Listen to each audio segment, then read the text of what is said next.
Good morning everyone. This is our next video of the online class of class 10th, right? Chapter number 6 life process. ठीक है, इसमें मैंने आपको revision video पहले एक video भेजी थी, तो इसके अंदर मैं कुछ एनसीईआरटी के टॉपिक्स ही आपको बता रही हूँ हाईलाइटेड फॉर्म में, है ना, कि क्या क्या चीज़ें हैं और क्या इंपॉर्टेंट है. चैप्टर एट अ ग्लैंस जितना मैंने पढ़ाया उतना मैं आपको बता रही हूँ. एनसीईआरटी की इसमें सारी वर्डिंग एनसीईआरटी की ही रहती है. तो और इसमें लास्ट ईयर इसकी सबसे अच्छी बात क्या है कि इसमें लास्ट ईयर के क्वेश्चंस भी रहते हैं, तो वो बहुत हेल्पफुल रहता है. लास्ट ईयर जो इतने भी बच्चे थे उनको बहुत अच्छा लगा, मतलब उनका बहुत फ़ायदा हुआ, आप ये बोल सकते हो. चलो हम स्टार्ट करते हैं. First point, to maintain various life process and to prevent their damage and break down energy is required. Energy की ज़रूरत होती है. This energy is taken from outside the body of an organism in the form of food and it's taken inside the blood by the process of nutrition. बताया था nutrition क्या है. हमें energy की रिक्वायरमेंट होती है ब्रेक डाउन के लिए, है ना, किसी भी चीज़ को ब्रेक डाउन करने के लिए उसको न्यूट्रिशन बोलते हैं. उसके अंदर क्या चीज़ होती है, न्यूट्रिएंट्स. अब बात होती है एक्सक्रीशन की. हमें एक्सक्रीटरी सिस्टम तो डिटेल में पढ़ना ही है, लेकिन उसकी डेफिनेशन देखते हैं क्या है. In a living organism the various chemical reaction use the carbon source and the oxygen for energy generation. This energy generation process creates byproduct and that are not only useless for the body cells but could even be harmful. This waste byproduct are removed by the body and discarded outside by the process is called as इसको हम excretion के नाम से भी जानते हैं. ठीक है, ये बात समझ आए. एक्सक्रीशन वो प्रोसेस है. अब हमने कुछ ऐसे सब्सटेंसेस तो ले लिए जो हमारी बॉडी को नीड थे, लेकिन अब ऐसा भी तो है कि कुछ एक्स्ट्रा हमारी बॉडी से एक्सक्रीट आउट हो जाएगा, तो उसके लिए भी तो एक प्रोसेस की रिक्वायरमेंट होती है. तो वो प्रोसेस क्या है, एक्सक्रीशन. Next, digestion. इसके अंदर तो बहुत सारे सिस्टम्स आएंगे ना, मैंने आपको बताया था. तो अब देखो डाइजेशन क्या है, उसकी मेन डेफिनेशन क्या है. The oxidizing and reducing reaction are some of the most common chemical means to break down the molecules during the process of digestion. Hydrolytic enzymes की रिक्वायरमेंट होती है फूड के बड़े पार्टिकल को छोटे पार्टिकल में कन्वर्ट करने के लिए. ठीक है.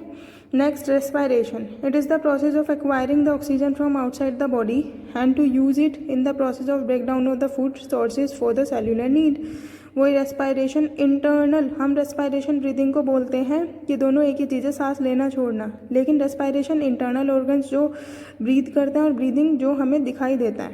कह सकते हो रेस्पायरेशन इनविजिबल प्रोसेस और ब्रीदिंग विजिबल प्रोसेस होता है. अब बात करेंगे ब्रीदिंग की. ब्रीदिंग क्या है, the mechanism by which organism obtain oxygen from the environment and release carbon dioxide is termed as breathing. Respiration is much more complex process. It includes the breathing which involves the mechanism of exchange of gases, oxygen and carbon dioxide and oxidation of the digestive food occurring in the cells in order to release energy. वही वाली बात जो मैंने बताया, इन्होंने इसको बोल दिया कि जो एक इनविजिबल प्रोसेस है तो वो एक तरीके का कॉम्प्लेक्स प्रोसेस होगा, और जो हमारा दूसरा प्रोसेस है यानी कि ब्रीदिंग वो विजिबल प्रोसेस होगा. क्यों? क्योंकि वो दिखाई दे रहा है और बॉडी के बाहर वाले ऑर्गन्स के ऊपर वो हो रहा है. ठीक है. नेक्स्ट देखो यहाँ पे, ये देखो, respiration is utilized by carrying out the biological function essential for surviving and maintenance of an organism. ठीक है. Next, energy. एनर्जी क्यों ज़रूरत होती है और क्या होता है energy. Energy is required to maintain a state of order in our body and this energy is obtain from the food we eat. ठीक है ना, हमें एनर्जी तो मिलती है खाना खाने से. Next, food is required to grow, develop, synthesize and other substances needed in our body, है ना.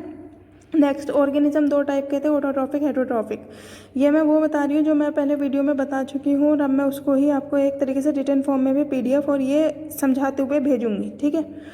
ऑटोट्रॉफ्स. ऑटोट्रॉफ्स क्या है. Autotrophs are those organism which can obtain their food from the inorganic source in the form of carbon dioxide in a water. For example green plant and some bacterias वगैरह हो गए जो अपना खाना खुद बनाते हैं इनऑर्गेनिक सोर्स से. एंड ऑटोट्रॉफ क्या है.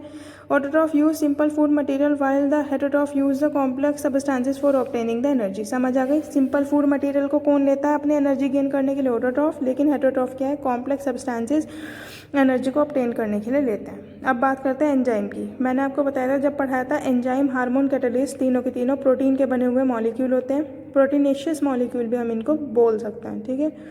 लेकिन एंजाइम क्या है, बायो कैटलिस्ट के नाम से भी जाने जाते हैं.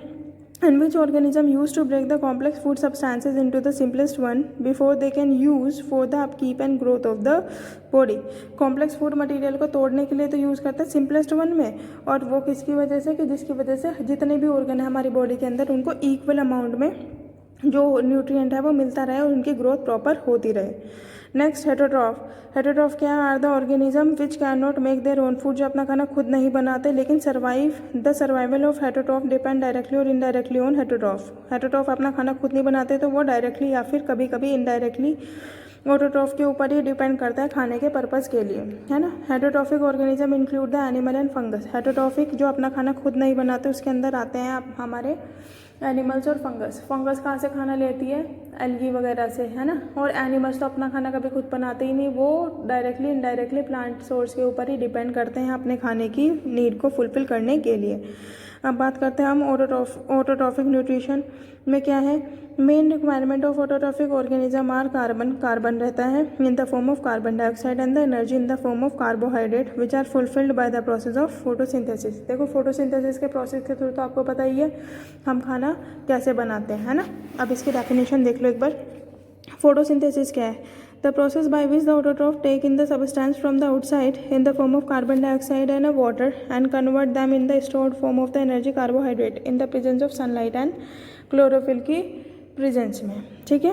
Next, carbohydrate are utilized for providing energy to the plant and the carbohydrate which are not use immediately are stored in the form of starch which serves as an internal energy reservoir to be used as and when required by the plant। Carbohydrate क्या है? एक तरीके से reservoir की तरह से stored form and starch का ही form होता है, ठीक है, जो हमें इंटरनल एनर्जी कहीं ना कहीं प्रोवाइड कराता है। अब दूसरी बात, in animal and in our body energy is stored in the form of glycogen, जिसको हम चर्बी बोलते हैं। वो जो ग्लूकोज होता है, खाना ग्लूकोज में तो कन्वर्ट होता है।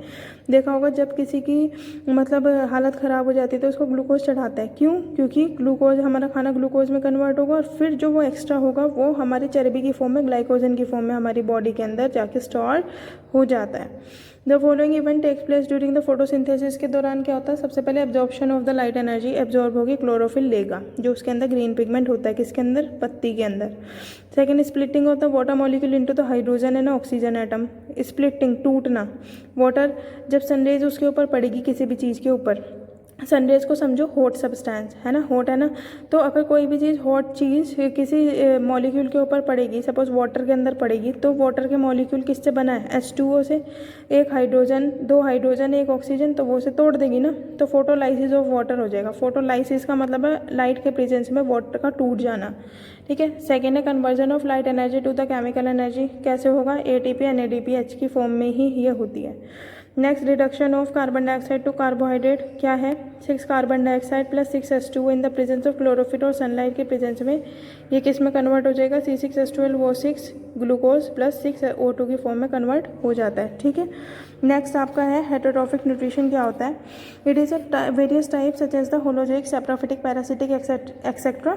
होलोजोइक का मतलब होता है, होलो का मतलब कंप्लीट न्यूट्रिशन होना। सेप्रोफाइट जो डेड डिगेइंग ऑर्गेनिज्म के ऊपर डिपेंड करता है। पैरासिटिक जो पैरासाइट की तरह से बिहेव करता है।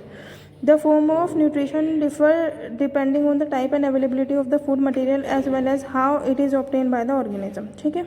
Next, the digestive system is different in the various organisms since the food and the way it is obtained different in these organisms. Single celled organism, the food may be taken in the entire surface and but as the complexity of the organism increases and the different part become specialized to perform a different function. वही वाली बात है, अलग अलग function, जितना बड़ा organism एक cell से संभल नहीं पाएगा तो अलग अलग सेल अलग अलग फंक्शन परफॉर्म करना स्टार्ट कर देगी।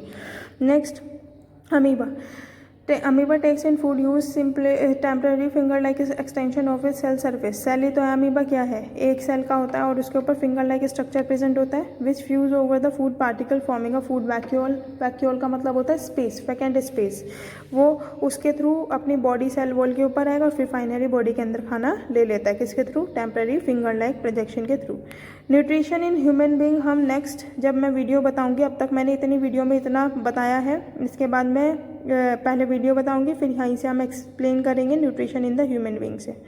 किसी ने अपनी वीडियो नहीं देखी है तो प्लीज़ देख लो, रिवीजन वीडियो आई है ना, ठीक है। आज के लिए इतना ही, थैंक यू। नेक्स्ट वीडियो हम next nutrition in the human being से स्टार्ट करेंगे।